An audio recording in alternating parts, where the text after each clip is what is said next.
Fică. Da, Fică, pasa pentru Corenița, șansă bună acum pentru Cololo! Pe lângă poartă! Șansă mare pentru CFR, excelentă a curs această fază plecată de la Fică. Fică pare în formă bună, a mai dat o pasă foarte bună tot în acea zonă. A încercat finalizarea plasată. Să spun ceva, Mădălin, n-am avut nicio emoție că Cololo va da gol. De ce? Poziția grea? Și poziția grea, de dar ce? Fotbaliștii buni dau gol de acolo. Și în Cololo nu prea e omul care să dea gol din acea poziție. Îți trebuie un pic de șmecherie. Tel Aviv apoi a fost învinsă la Pireu de Olympiacos cu 3-0. A pierdut pe teren propriu cu Bodo Glimt. Să vedem acum o șansă bună și este gol pentru Braga, minutul 17. O acțiune care a curs frumos, seamănă cu golul lui Rădulescu, Mădălin, marcat în weekend de Craiova, tot aici pe arena Dr. Constantin Rădulescu.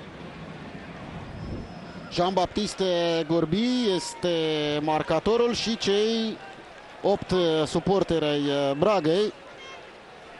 Ia să vedem. Asta simplă. Așa e când n-ai nevoie de prea multe atingeri. Nu prea se vedea poarta acolo. Da, cred că stăteau neapărat foarte prost cei de la CFR, ci doar că e finalizarea prea bună. Stăteau un pic prea departe de adversari. Da. Aici e problema. Un pic, dar un pic e mult în cupele europene, mai ales cu asemenea adversari. Și oarecum contrar cursului jocului, iată, pentru că CFR a început mai bine această partidă. 0-1 așadar după 18 minute. CFR va fi nevoită să iasă și mai mult la joc la acest scor. Oricum va fi un retur teribil, indiferent de rezultatul din această seară. Acest Gorbi, sezonul trecut, a jucat sub formă de împrumut la Paços Ferreira. A revenit la Braga.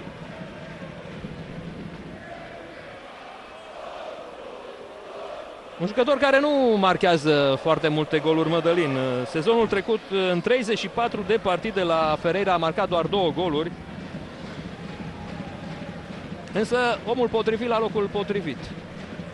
Ceva mai devreme. Gorbi, un jucător... Ia să vedem la al doilea ce se întâmplă. Centrarea lui Cololo la prima bară. A venit la derut acolo Postolachi. Recuperează Boșeț. Mingea ricoșează acum la Luis Munteanu. Șutul deviat și este gol! Înscrie Simian, omul Europa pentru CFR. Da, Simian, care marca în prelungirile partidei cu Lugano, minutul 96 atunci.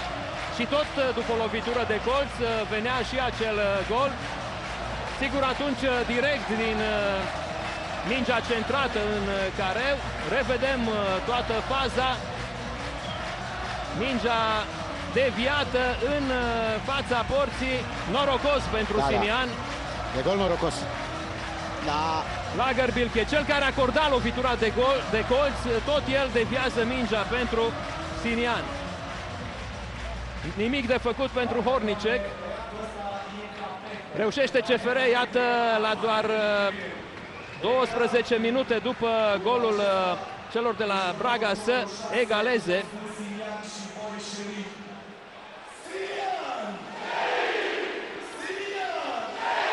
Așadar, Dan Petrescu inspirat cu titularizarea lui Simian în locul lui Bolgado. Nu sunt probleme, VAR-ul a confirmat golul CFR-ului. Jocul reluat de cei de la Braga de la centrul terenului.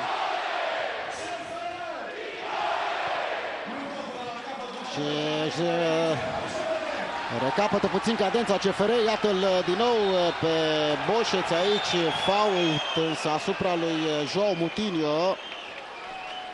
Foarte bine a intrat în acest angrenaj al CFR-ului și Boșeț. Mi se pare foarte activ.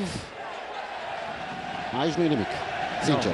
Nu e nimic. Știe doar João Moutinho să scoată faultul ăsta. 54% posesie pentru oaspeți până în acest minut 31. La șuturi este 4-1 pentru CFR Cluj, la șuturi pe spațiul porții 2-1 pentru echipa lui Dan Petrescu, la cornere 2-0. Un singur cartonaj galben. Djokovic sau poate pentru Munteanu, da. Șutul lui Munteanu pe jos. Mingea trece puțin pe lângă poartă, dar senzația mea e că avea totuși acoperit colțul Lukaș Hornicek. Și pentru că îl aminteai pe Dan Petrescu, să spunem, Mădălin este un antrenor care citește foarte bine jocul adversarilor. Mi-am adus momentul în care a recuperat mingea, a făcut exact ca fundașul lui Braga. Bineînțeles. Iacate. Oh! Hindrick scoate, dar degeaba. Face Gorbi dubla.